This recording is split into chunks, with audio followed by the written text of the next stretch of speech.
जय हिंद। अभ्यास online class की इस नए वीडियो में मैं कृष्णा आप सभी का स्वागत करता हूं। दोस्तों आज का वीडियो है free test series part number 3, जिसमें हम लोग दोस्तों छत्तीसगढ़ सामान्य ज्ञान से संबंधित 20 प्रश्नों का इंपॉर्टेंट टेस्ट सीरीज इस वीडियो में देखने वाले हैं। तो वीडियो को शुरू से लास्ट तक जरूर देखिए दोस्तों, क्योंकि जो है आपका सीजी व्यापम सीजीपीएससी के एग्जाम है उसमें जो है सामान्य ज्ञान से संबंधित प्रश्न पूछे जाते हैं। और अब अगर आप मंडी निरीक्षक एसीएफ और आने वाला जो एग्जाम ज्येष्ठ सम परीक्षक है उसके लिए बहुत ही इंपॉर्टेंट होने वाला है। तो वीडियो को लास्ट तक जरूर देखिए।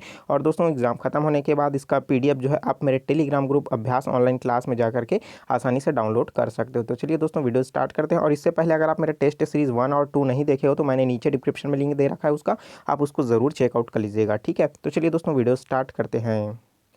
दोस्तों इसमें का जो प्रश्न है उसके लिए 1 पॉइंट रखा गया है, और इसमें से दोस्तों आप जो है कॉपी पेन उठा लीजिए और जो है क्वेश्चन नंबर डाल लीजिए 1 2 3। अगर आपका राइट आंसर होता है तो राइट लगा दीजिए, अगर गलत आंसर होता है तो क्रॉस करते जाइए। इस तरीके से दोस्तों आप अपना जो है मार्किंग कर सकते हो कि आपका जो है कितना नंबर आ रहा है। ठीक है, तो चलिए दोस्तों देखते हैं पहला प्रश्न। छत्तीसगढ़ क्षेत्र के किस राज्य के शासकों का वंश रक्सेल था? ठीक है, तो दोस्तों इस तरीके से जो है इसका पहला प्रश्न क्या हो जाएगा, छत्तीसगढ़ क्षेत्र के किस राज्य के शासकों का वंश रक्सेल था? ठीक है, तो सारंगढ़ का, सरगुजा का, बस्तर का, कवर्धा का, या उपरोक्त में से कोई नहीं। ठीक है, तो दोस्तों इसमें जो है मैंने ऑप्शन 5 ऑप्शन रखा है। जनरली तौर पर आपको 4 ऑप्शन देखने को मिलेगा और बहुत सारे क्वेश्चन में भी 4 ऑप्शन रखा हूँ। ठीक है, तो इसमें से थोड़ा क्या हो जाएगा आपको सोच पाओगे तो ऑप्शन आपके लिए ज़्यादा रहेगा। ठीक है, तो चलिए इसमें क्या हो जाएगा, सारंगढ़, सरगुजा, बस्तर, कवर्धा, उपरोक्त में से कोई नहीं। तो इसका जो राइट आंसर क्या हो जाएगा दोस्तों, सरगुजा। ठीक है, तो अगर आपने सरगुजा में अगर सोच रहे हो तो बिल्कुल सही है, तो आप अपने एक कॉपी में 1 पॉइंट जोड़ सकते हो। ठीक है, अगर अन्यथा गलत सोचे हो तो आप जो है क्रॉस कर दीजिए, 1 नंबर माइनस कर दीजिए। ठीक है, तो चलिए देखते हैं दोस्तों नेक्स्ट क्वेश्चन। वर्ष 1818 से 1830 तक छत्तीसगढ़ में निम्न व्यक्ति सुप्रिटेंडेंट नियुक्त हुए। तो कौन कौन है दोस्तों जो 1818 से 1830 तक जो है नियुक्ति हुए? तो दोस्तों वो captain Edmund, colonel P Vans Agnew, captain Hunter और मी सैंडिस। तो नीचे ऑप्शन दिया गया है दोस्तों 1 2 3 और 2 3 4, 1 2 4 या 3 2 4 और 1 2 3 या 4। ठीक है, तो इस तरीके से दोस्तों ऑप्शन आपके सामने है। थोड़ा सा सोचिए कि captain Edmund, P Vans Agnew, captain Hunter और सैंडिस। तो इस तरीके से दोस्तों इसमें से राइट आंसर कौन सा हो जाएगा? तो दोस्तों जो है इस समय जो 1818 से लेकर के 1830 तक जितने भी सुप्रिटेंडेंट हुए इन सभी में ये शामिल हैं। तो ये क्या हो जाएगा दोस्तों, पहला, दूसरा, तीसरा, चौथा, ये सभी शामिल हो जाएंगे। तो दोस्तों इसमें का राइट आंसर क्या हो जाएगा? तो इसका जो राइट आंसर हो जाएगा ऑप्शन नंबर 5। ठीक है, तो ये क्या हो जाएगा, राइट आंसर हो जाएगा। ठीक है, चलिए देखते हैं दोस्तों नेक्स्ट क्वेश्चन। कौन सी जोड़ी जो है छत्तीसगढ़ में मराठा कालीन एवं उनका अर्थ सुमेलित नहीं है? ध्यान दीजिए, सुमेलित नहीं है। जैसे क्या है, टकोली जमींदारों द्वारा देय राशि का नजराना होता है, उसी तरीके से आबकारी, मादक पदार्थ एवं शराब के विक्रय के लिए लाइसेंस शुल्क वसूलता था। तीसरा है शायर जो विक्रय करे। चौथा जो है दोस्तों इसमें पंडरी गैर कृषि व्यवसायों पर लगता था। उसी तरीके से सेवाई जो पशुओं पर लगाया जाने वाला कर था। ठीक है, तो इस तरीके से दोस्तों इसका जो राइट आंसर क्या हो जाएगा हमको बताना है। नीचे देखिए हमको क्या करना है, जो सुमेलित नहीं है उसको बताना है। ठीक है, किसको बताना है दोस्तों, जो सुमेलित नहीं है उसको बताना है। तो दोस्तों इसमें जो है टकोरी, जो इसमें क्या होता था, जमींदारों द्वारा देय राशि नजराना होता था, बिल्कुल सही है। टकोली उसी को ही कहा जाता था जिसमें जमींदारों द्वारा देय राशि जो है डायरेक्ट दिया जाता था ऊपर। ठीक है, उसी तरीके से आपका है मादक पदार्थों में अब शराब की विक्रय, वो क्या कहलाता था, आबकारी विभाग के अंतर्गत आता था। ठीक है, ये बिल्कुल सही है। उसी तरीके से शायर जो विक्रय कराया है ये भी बिल्कुल सही है। ठीक है, उसी तरीके से पंडरी, ठीक है, तो ये क्या है, गैर कृषि व्यवसायों पर लगाया जाता था, ये भी बिल्कुल सही है। लेकिन जो असुमेलित है सेवाई, तो ये पशुओं पर लगाया जाने वाला कर नहीं था। ठीक है, तो इस तरीके से क्या हो जाएगा, जो हमारा 5वां ऑप्शन क्या है वो क्या हो जाएगा, सही हो जाएगा। चलिए देखते हैं नेक्स्ट क्वेश्चन। ब्रिटिश साम्राज्य में विलंब के पश्चात अंग्रेजों द्वारा छत्तीसगढ़ में कौन सी व्यवस्था प्रारंभ की गई थी?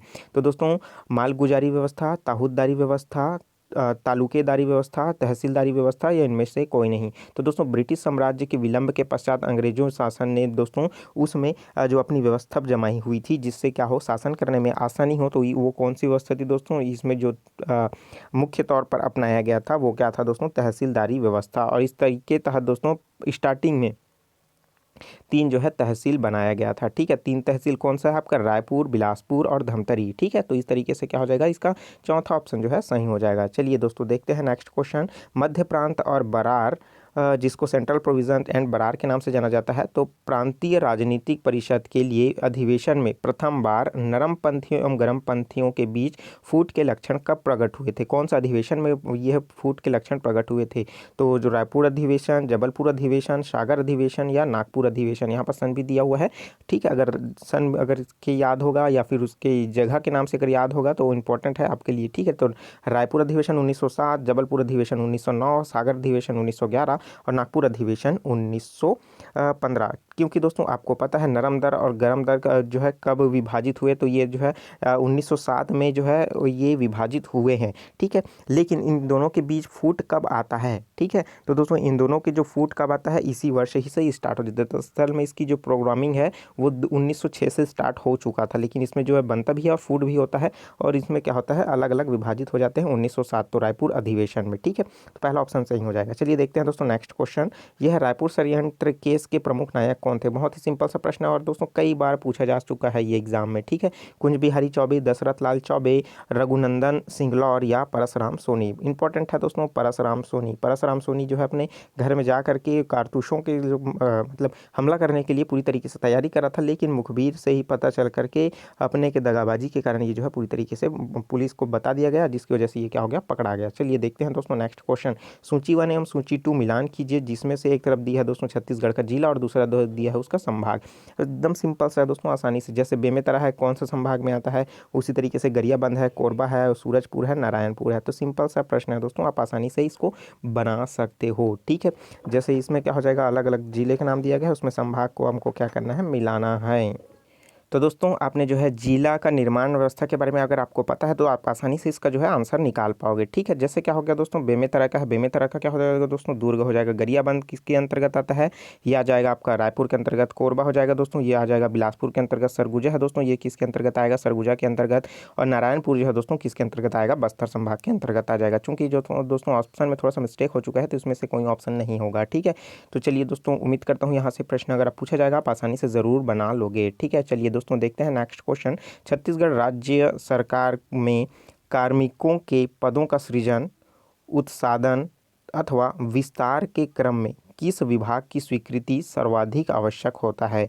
तो दोस्तों इन सब जो प्रक्रियाएं हैं उन सब के लिए किसकी स्वीकृति की होने आवश्यक है? वित्त विभाग की, जिसे फाइनेंशियल डिपार्टमेंट कहा जाता है, कार्मिक विभाग, ठीक है, पर्सनल डिपार्टमेंट, उसी तरीके से आपका जो है सामान्य प्रशासन विभाग, जिसे दोस्तों जो है GAD के नाम से जाना जाता है, उसी तरीके से गृह विभाग, होम डिपार्टमेंट। ठीक है, तो इसका जो राइट आंसर क्या हो जाएगा दोस्तों, आप कमेंट करके जरूर जवाब दीजिए और थोड़ा सा दिमाग लगाइए कि इसका राइट आंसर क्या हो सकता है। तो दोस्तों इन सब की स्वीकृति के लिए सर्वाधिक है वो है सामान्य प्रशासन विभाग से अनुमति मिलना आवश्यक होता है। इसके बाद दोस्तों वित्त विभाग उनके पेमेंट के लिए, उसी तरीके से आपका वित्त विभाग से डिपार्टमेंट बिलोंग करता है तो वित्त विभाग की अनुमति की आवश्यकता होती है। अलग अलग जैसे शिक्षा विभाग का है तो उसके लिए संचालनालय के जो है दोस्तों उसका शिक्षा विभाग की अनुमति आवश्यक होती है। तो इस तरीके से अलग अलग भागों में वो बढ़ जाती है। ठीक है, तो इसमें जो है दोस्तों राइट आंसर क्या हो जाएगा, सामान्य प्रशासन विभाग। चलिए दोस्तों देखते हैं नेक्स्ट क्वेश्चन।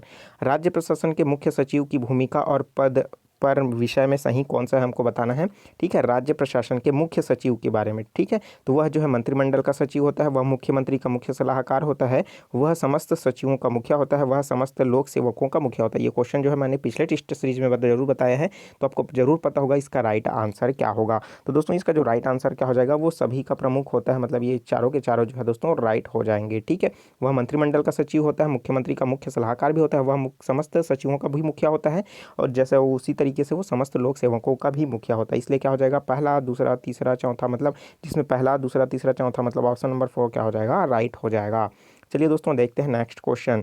जिला प्रशासन, ठीक है, का मुख्य कार्य क्या है? तो दोस्तों जिला प्रशासन का मुख्य कार्य क्या है, नीति निर्माण करना, निर्णय निर्माण करना, राज्य शासन की राजनीतियों का क्रियान्वयन करना, या अधीनस्थों को अनुदेश देना, उपरोक्त में से कोई नहीं। ठीक है, तो नीति निर्माण करना ये जिला प्रशासन का काम है, क्या आपको लगता है? बिल्कुल नहीं। तो निर्णय का निर्माण निर्णय लेना ये भी है क्या दोस्तों, तो ये भी बिल्कुल नहीं। उसी तरीके से राज्य शासन के नीतियों का क्रियान्वयन करना, ठीक है, तो राज्य के नीति निर्देशों का जो है पूरी तरीके से क्रियान्वयन करना किसके अंतर्गत आता है, जिला प्रशासन के मुख्य दायित्वों के अंतर्गत आता है, ठीक है। उसी तरीके से अधीनस्थ कार्यों का अनुदेश नहीं है, उसी तरीके से उपरोक्त में से कोई नहीं, ठीक है। तो इसमें से जो राइट आंसर क्या हो जाएगा, ऑप्शन नंबर 3 हो जाएगा, ठीक है। चलिए दोस्तों देखते हैं नेक्स्ट क्वेश्चन। यदि अब पंचायती राज से संबंधित प्रश्न है, यदि सरपंच अपने त्यागपत्र देने तो है तो वो क्या होगा, वह उप सरपंच कार्यकाल की शेष अवधि के लिए सरपंच बन जाएगा, या किसी पंच को सरपंच के पद पर निर्वाचित किया जाएगा, या प्रभारी सरपंच की नियुक्ति कलेक्टर द्वारा की जाएगी, या स्थानापन्न सरपंच का निर्वाचन पंचों द्वारा किया जाएगा, या उपरोक्त में से कोई नहीं। तो दोस्तों थोड़ा सा दिमाग लगाइए, जब क्या होता है सरपंच अपना पद से त्यागपत्र दे देता है तो क्या होता है, ठीक है। तो दोस्तों ऐसी स्थिति में क्या होता है कि स्थानापन्न सरपंच का निर्वाचन पंचों द्वारा किया जाता है, ठीक है। तो ऑप्शन नंबर 4 क्या हो जाएगा, राइट हो जाएगा, ठीक है। तो चलिए देखते हैं दोस्तों नेक्स्ट क्वेश्चन। पंचायतों के नियम के विषय में सही क्या है, ठीक है। पंचायत का जो नियम है उसमें से कौन सा सही होगा, नीचे 6 पॉइंट दिया हुआ है, उस अकॉर्डिंग ऑप्शन भी दिया हुआ है, ठीक है। जैसे क्या हो गया, जिला पंचायत का एक नियमित निकाय होगी, दूसरा ग्राम पंचायत एक नियमित निकाय नहीं होगी बोल रहा है। उसी तरीके से तीसरा में बोल रहा है कि जिला पंचायत एक पाश्चात्य उत्तराधिकार होगा। उसी तरीके से चौथा बोल रहा है कि जनपद पंचायत का एक पाश्चात्य उत्तराधिकारी नहीं होगा। और पांचवा बोल रहा है जिला पंचायत की एक सामान्य मुद्रा होगी। उसी तरीके से ग्राम पंचायत की एक सामान्य मुद्रा नहीं होगी। तो दोस्तों तो इसमें से थोड़ा सा दिमाग लगाना पड़ेगा। 6 ऑप्शन है और नीचे में दिया है दोस्तों, उनमें से दोस्तों ये तो बोल रहा है सही 3 नहीं है, ठीक है, क्योंकि ऑप्शन में देखने को मिल रहा है दोस्तों कि जितने भी ऑप्शन है सभी में 3 ऑप्शन ही दिए हुए हैं, ठीक है। तो इनमें से 3 ही ऐसे सही होंगे जिसका हमें क्या करना है, पता लगाना है। तो इस तरीके से आप थोड़ा सा अगर पढ़े होगे तो दोस्तों आपको आसानी से ये पता चल चुका होगा पंचायती राज। तो पंचायती राज से रिलेटेड मैंने वीडियो भी बना करके रखा है, प्लेलिस्ट में तो ढूंढिए, आपको आसानी से मिल जाएगा, ठीक है। तो दोस्तों इसका जो राइट आंसर हो जाएगा वो आपको जैसे पहला, ठीक है, जिला पंचायत एक नियमित निकाय है, ये वाला आपका सही है, ठीक है। आपको पता ही होगा पंचायती राज के जो अनुच्छेद है उसमें दिए क्लियर रूप से लिखा हुआ है। उसी तरीके से जिला पंचायत एक जो है शाश्वत उत्तराधिकारी होगा, ये भी क्या है, बिल्कुल सही है, ठीक है। जिला पंचायत का एक क्या है, शाश्वत उत्तराधिकारी होगा। उसी तरीके से दोस्तों आपका जिला पंचायत का एक सामान्य मुद्रा होगी, ठीक है। तो ये भी क्या है, इसमें जो है बताया गया है। तो दोस्तों इसका राइट आंसर क्या हो जाएगा, पहला, तीसरा और पांचवा। तो पहला, तीसरा और पांचवा कौन सा ऑप्शन में देखने को मिल रहा है, तो ऑप्शन नंबर पहले में देखने को मिल रहा है, तो पहला ऑप्शन क्या हो जाएगा, सही हो जाएगा। चलिए दोस्तों देखते हैं नेक्स्ट क्वेश्चन। जिला पंचायत की कृषि समिति में कौन सा विषय सम्मिलित नहीं है। तो दोस्तों जिला पंचायत जो है उसमें कृषि समिति होता है, तो उनमें से कौन सा विषय जो है सम्मिलित नहीं है। जो सम्मिलित नहीं है दोस्तों उसको ही हमें बताना है। ऑप्शन दिया है इसमें, पहले तो समिति देख लीजिए विषय को, उसके बाद ऑप्शन नीचे दिया हुआ है, ठीक है। ये ऑप्शन दिया हुआ, तो इसमें कौन कौन सा है, पशुपालन, बाढ़ एवं सूखा, विद्युत शक्ति, स्वच्छता एवं स्वास्थ्य, समुच्चय बंधन, जल प्रदाय, उसी तरीके से कंपोस्ट खाद बनाना और अल्प बचत। तो हमको क्या करना है दोस्तों, इसका राइट आंसर बताना है। नीचे ऑप्शन दिया गया है अलग अलग, जैसे क्या दिया है पहले में 1 2 3 4 5 6 7 8, 1 3 5 7 2 4 6 8, या 1 2 5 6। तो थोड़ा सा दिमाग लगाइए दोस्तों, आपको ज़रूर पता हो जाएगा। और ज़्यादा देर तक सोचना चाहते हो तो वीडियो को ज़रूर पॉज कर दीजिए, ठीक है। तो बहुत ही सिंपल सा आपको देखने को मिलेगा। जैसे क्या होगा, कृषि समिति के द्वारा दोस्तों कौन सा विषय शामिल नहीं है, जैसे पशुपालन शामिल नहीं है, बाढ़ एवं सूखा राहत। तो दोस्तों इसमें जो है बाढ़ एवं सूखा जो राहत है वो क्या है, पूरी तरीके से इसमें है। उसी तरीके से विद्युत शक्ति की बात करें दोस्तों तो विद्युत शक्ति इसमें नहीं है। उसी तरीके से स्वच्छता एवं स्वास्थ्य की बात करें तो ये बिल्कुल शामिल है, ठीक है। तो इस तरीके से अगर समुच्चय प्रबंधन की बात करें तो दोस्तों ये शामिल नहीं है। जल प्रदाय की बात करें तो ये बिल्कुल शामिल है। उसी तरीके से बात करें दोस्तों कंपोस्ट खाद बनाना तो ये शामिल नहीं है। और अल्प बचत ये जो है दोस्तों ये जो है पूरी तरीके से शामिल नहीं है, ठीक है। तो इसमें क्या हो जाएगा, पहले आपको ये समझना होगा कि हमको जो बताया गया है उसमें क्या करना है दोस्तों, जो सम्मिलित नहीं है उसको पहले बताना है, ठीक है। तो मैंने प्रश्न में ये क्या बोल रहा है कि जिला पंचायत की कृषि समिति में कौन सा विषय शामिल नहीं है, ठीक है। मतलब जितना मैंने राइट बताया है ना वो जो है पूरी तरीके से इसमें जो है शामिल नहीं है, ठीक है। मतलब क्या हो जाएगा, जो पशुपालन है वो कृषि समिति के अंतर्गत आता है। विद्युत शक्ति जो है दोस्तों ये कृषि समिति के अंतर्गत आता है। समुच्चय एवं प्रबंधन जो है दोस्तों ये भी कृषि समिति के अंतर्गत आता है। उसी तरीके से कंपोस्ट एवं खाद ये कृषि समिति के अंतर्गत आता है। लेकिन हमको क्या पूछा गया है दोस्तों, कौन सा विषय शामिल नहीं है, कौन सा शामिल नहीं है, जिसने जिसने में टिक लगा है राइट का वो जो है शामिल नहीं है। तो जैसे क्या हो जाएगा, बाढ़ एवं सूखा राहत क्या हो जाएगा, ये 2। उसी तरीके से स्वास्थ्य एवं सुरक्षा ये हो जाएगा आपका 4। उसी तरीके से राइट वाला ये हो गया तो छठवां नंबर का जल संप्रदाय, उसी तरीके से जल प्रदाय, और ये हो जाएगा अल्प बचत, ये आठवां नंबर का। तो ये ऑप्शन 2, 4, 6, 8 कहाँ देखने को मिल रहा है? ऑप्शन नंबर 4 में देखने को मिल रहा है। तो ऑप्शन नंबर 4 क्या हो जाएगा? सही हो जाएगा। ठीक है, तो कंफ्यूज बिल्कुल मत होइएगा। ठीक है, क्वेश्चन में अगर डाउट होगा अगर आपको दोस्तों तो स्क्रीनशॉट जरूर ले लीजिएगा, थोड़ा सा और दिमाग लगा करके सोचिएगा। चलिए दोस्तों देखते हैं नेक्स्ट क्वेश्चन।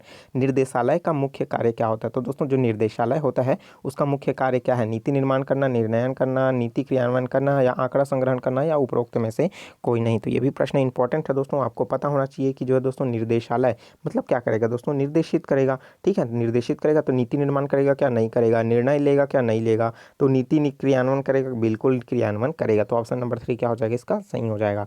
चलिए देखते हैं नेक्स्ट। तो नेक्स्ट क्वेश्चन, उच्च भूमियों के निम्न जोड़ों में से कौन सा जो है जोड़ा उत्तर छत्तीसगढ़ तथा दक्षिण छत्तीसगढ़ के सर्वोच्च भाग में दर्शाता है? उत्तर छत्तीसगढ़ का दक्षिण छत्तीसगढ़ कौन सा है? तो दोस्तों अगर प्रश्न क्लियर नहीं होगा तो मैं फिर से एक बार पढ़ देता हूँ। उच्च भूमियों के निम्न जोड़ों में से कौन सा जोड़ा जो है उत्तर छत्तीसगढ़ तथा दक्षिण छत्तीसगढ़ के सर्वोच्च भाग को दर्शाता है? उत्तर छत्तीसगढ़ एवं दक्षिण छत्तीसगढ़, मतलब ये दिया है उत्तर छत्तीसगढ़ और नीचे क्या दिया है दोस्तों? दक्षिण छत्तीसगढ़। तो इस तरीके से सॉरी, इसमें दिया है एक तरफ उत्तर छत्तीसगढ़ दक्षिण, तो ये क्या है? जैसे मेन पार्ट हो गया बैलाडीला की पहाड़ी, सामरी पार्ट हो गया बैलाडीला की, इसमें भी पहाड़ी दिया है सामरी पार्ट, उसमें केसकाल की घाटी, उसी तरीके से जारंग पार्ट अबूझमाड़ की पहाड़ी। ठीक है, तो इसमें क्या हो जाएगा दोस्तों? प्रश्न को पहले एक बार समझ लीजिए अच्छे से, क्या बोल रहा है वो उसके अकॉर्डिंग जो है थोड़ा सा आप जो है आंसर दीजिएगा। ठीक है, नीचे 5 ऑप्शन दिए गए हैं, उसमें से राइट आंसर जो है दोस्तों आप कमेंट कीजिए। तो इसमें जो है दोस्तों जो भाग को दर्शा रहा है, कौन सा भाग को दर्शा रहा है दोस्तों? कि उत्तर छत्तीसगढ़ और दक्षिण छत्तीसगढ़। तो इसका जो राइट आंसर क्या हो जाएगा दोस्तों? सामरी पहाड़ जो है उत्तर के लिए, और नीचे वाला जो है दोस्तों बैलाडीला की पहाड़ी जो है छत्तीसगढ़ के दक्षिण भाग के लिए हो जाएगा। ठीक है, तो इस तरीके से क्या हो जाएगा? ऑप्शन नंबर बी इसका क्या हो जाएगा दोस्तों? सही हो जाएगा। ठीक है, तो मैन पार्ट जो है साइड में हो जाता है, लेकिन बैलाडीला की पहाड़ी नीचे में आता है, लेकिन सामरी पार्ट जो है दोस्तों आपको ये भी साइड में हो जाता है, लेकिन केसकाल की घाटी बीच में आ जाता है। उसी तरीके से जारंग पार्ट है, अबूझमाड़ की पहाड़ी, इनमें से कोई नहीं। ठीक है, तो ऑप्शन नंबर बी क्या हो जाएगा? इसका जो है सही हो जाएगा। चलिए दोस्तों देखते हैं नेक्स्ट क्वेश्चन। कौन सा सिंध श्रेणी से संबंधित है? तो दोस्तों सिंध श्रेणी के अंतर्गत कौन सी पर्वत आती है? कैमूर पर्वत, राजपीपल, महादेव की आपका किमीर, या उपरोक्त में से कोई नहीं। ये भी सिंपल सा है, जियोग्राफी का है, सीजी जियोग्राफी का, अगर पढ़े होगा तो आपको ज़रूर इसका आंसर पता होगा। ठीक है, तो इसका जो पहला ऑप्शन है दोस्तों कैमूर पर्वत जो है दोस्तों ये सिंध श्रेणी विंध्य श्रेणी का जो है ये भाग है। तो पहला ऑप्शन क्या हो जाएगा? सही हो जाएगा। चलिए देखते हैं दोस्तों नेक्स्ट क्वेश्चन। सूची 1 एवं सूची 2 में, एक में सूची 1 खनिज एवं सूची 2 में भंडारण क्षेत्र दिया हुआ है, सुमेलित करना है। एक तरफ दिया है लोहा, बॉक्साइट, हीरा, टीन, और इससे संबंधित जो है दोस्तों उसके भंडारण के लिए पायरी खंड, चार गाँव, चीतलनार और फूट का पहाड़ है। तो दोस्तों आपको पता होगा अगर इसके आधार पर कि उसका भंडारण एवं खनिज क्षेत्र, तो आप आसानी से उसको सुमेलित कर सकेंगे। ठीक है, तो पहला है जो दोस्तों लौह अयस्क जो है कहाँ पास स्थित है? भंडारण करता है इसका चार गांव में। ठीक है, तो ये क्या हो जाएगा? इसके लिए हो जाएगा। उसी तरीके से बॉक्साइट की बात करते हैं दोस्तों, तो बॉक्साइट जो है वो क्या हो जाएगा? फुट का पहाड़ में जो है भंडारित किया जाता है, तो बॉक्साइट के लिए क्या हो जाएगा? दा हो जाएगा। उसी तरीके से हीरा है दोस्तों, हीरा को जो है भंडारित करने के लिए पायली खंड में जगह है, वहाँ पास जो है भंडारित किया जाता है, तो इसके लिए क्या हो जाएगा? ऑप्शन सही हो जाएगा। उसी तरीके से अब हमारे पास चौथा है टीन, तो टीन जो बचता है वो क्या हो जाएगा? चीतलनार। तो ये क्या हो जाएगा दोस्तों? ऑप्शन नंबर जो है देखेंगे, मतलब जो चौथा है उसके लिए क्या हो जाएगा? तीसरा जो दिया है चीतलनार वो सही हो जाएगा। ठीक है, तो इस तरीके से अगर हम लोग देखते हैं तो ऑप्शन नंबर पहला इसका क्या हो जाएगा? राइट आंसर हो जाएगा। पहले का बा, दूसरा का दा, तीसरा का आ, और चौथा का क्या हो जाएगा? सा। ठीक है, चलिए देखते हैं नेक्स्ट क्वेश्चन। झीपन करही में किस खनिज का उत्पादन होता है? तो दोस्तों झीपन कहरी में किस चीज़ का उत्पादन होता है? बॉक्साइट, कोयला, चूना पत्थर, लौह अयस्क, या डोलोमाइट। तो इसका जो राइट आंसर है सिंपल सा है दोस्तों, तो क्वेश्चन आपको पता ही हो चुका होगा, तो इसका जो राइट आंसर है वो जाएगा चूना पत्थर। तो झीपन करही में जो है दोस्तों पूरी तरीके से चूना पत्थर जो है अधिक रूप में भंडारित जो है उत्पादन किया जाता है। ठीक है, चलिए अब दोस्तों आपके लिए एक सवाल है कि जो है चूना पत्थर कौन से प्रकार के पत्थर से उत्पन्न होता है? ठीक है, कौन से प्रकार के पत्थर से बनता है? तो ये क्या हो जाएगा? आप कमेंट करके ज़रूर बताइए, ये क्वेश्चन आपके लिए है। देखते हैं नेक्स्ट क्वेश्चन। जोड़ी बनाइए छत्तीसगढ़ अभ्यारण्य एवं उससे जिले, जैसे तमोर पिंगला है, गोमर्दा अभ्यारण्य है, उसी तरीके से एमरसोल अभ्यारण्य है, बादलखोल अभ्यारण्य है, तो ये कौन से जिले में आता है? रायगढ़, बलरामपुर, जसपुर, या और सरगुजा। तो राइट आंसर क्या हो जाएगा दोस्तों? कमेंट करके ज़रूर बताइए, नीचे 4-5 ऑप्शन दिया गया है। ठीक है, तो दोस्तों इसमें जो है अगर तमोर पिंगला की बात करें तो तमोर पिंगला कहाँ आता है दोस्तों, सूरजपुर में आता है। गोमर्दा की बात करें दोस्तों तो गोमर्दा कहाँ आता है, रायगढ़ में आता है। सेमरसोल की बात करें दोस्तों तो ये सोमरसोल जो है बलरामपुर में आता है। और बादलखोल कहाँ आता है दोस्तों, जसपुर में आता है। तो जसपुर में आता है। तो इस तरीके से जो दोस्तों हमको क्रम देखने को मिल जाएगा। तो कौन सा क्रम हो जाएगा दोस्तों, पहला नंबर का ऑप्शन क्या हो जाएगा, सही हो जाएगा। ठीक है, तो पहला ऑप्शन क्या हो जाएगा, सही हो जाएगा। चलिए देखते हैं दोस्तों नेक्स्ट क्वेश्चन और इस वीडियो का अंतिम प्रश्न। छत्तीसगढ़ के किस क्षेत्र में धारवाड़ शैल समूह का विस्तार नहीं है पूछ रहा है। ठीक है, आप इसको ध्यान दीजिए। धारवाड़ शैल समूह का जो है विस्तार नहीं है, वो कौन सी जगह है, भानु प्रतापपुर, दंतेवाड़ा, कवर्धा, कोरिया, बलरामपुर। ठीक है, तो इसका जो राइट आंसर हो जाएगा वो क्या हो जाएगा दोस्तों, बलरामपुर। ऑप्शन नंबर 5 जो है सही हो जाएगा। तो मैं उम्मीद करता हूँ दोस्तों इस तरीके का प्रश्न जब भी पूछा जाएगा आप आसानी से ज़रूर सॉल्व कर पाओगे, आसानी से राइट आंसर में ही टिक लगा पाओगे। पूरे के पूरे 20 क्वेश्चन जो है दोस्तों कैसे लगा आप कमेंट करके ज़रूर बताइए। इंपॉर्टेंट क्वेश्चन है, कहीं ना कहीं जो है प्रीवियस ईयर के क्वेश्चन पूछे जा चुके हैं एग्जाम में, उन्हीं तरीके का क्वेश्चन और नए क्वेश्चन को भी ऐड किया गया हूँ। ठीक है, तो वीडियो कैसा लगा कमेंट करके ज़रूर बताइए और जो चीज़ समझ नहीं आए उसको ज़रूर पूछेगा। ठीक है, और इस वीडियो को दोस्तों ज़्यादा से ज़्यादा शेयर करें व्हाट्सएप ग्रुप में, फेसबुक ग्रुप में, इंस्टाग्राम में, स्टडी मेटल ग्रुप में, ताकि इस वीडियो का फ़ायदा सभी लोगों को मिल सकेगा। ठीक है, अगर वीडियो को फुल स्क्रीन में देख रहे हो दोस्तों तो अभी आप बहुत ही बेस्ट क्लियरिटी के साथ आपको फुल स्क्रीन में दिख रहा होगा, लेकिन अगर लैंडस्केप में देख रहे हो दोस्तों थोड़ा सा डिफिकल्ट या दिखाई नहीं दे रहा होगा। ठीक है, तो इसके लिए थोड़ा सा खेद हो सकता है। ठीक है, कमेंट करके ज़रूर बताइए अगर मेरे वीडियो में कुछ सुधार करने की ज़रूरत है तो। ठीक है, और आज वीडियो अच्छा लगा है जरूर लाइक कर दीजिए। और नीचे डिस्क्रिप्शन में लिंक दे रखा है दोस्तों, बुक लिस्ट आप जरूर चेकआउट कर लीजिएगा और टेस्ट सीरीज 1-2 को जरूर देखिएगा। ठीक है, तो चलिए मिलते हैं दोस्तों नए वीडियो में नए जानकारी के साथ। तो मुझे दीजिए इजाजत, take care, all the best, जय हिंद।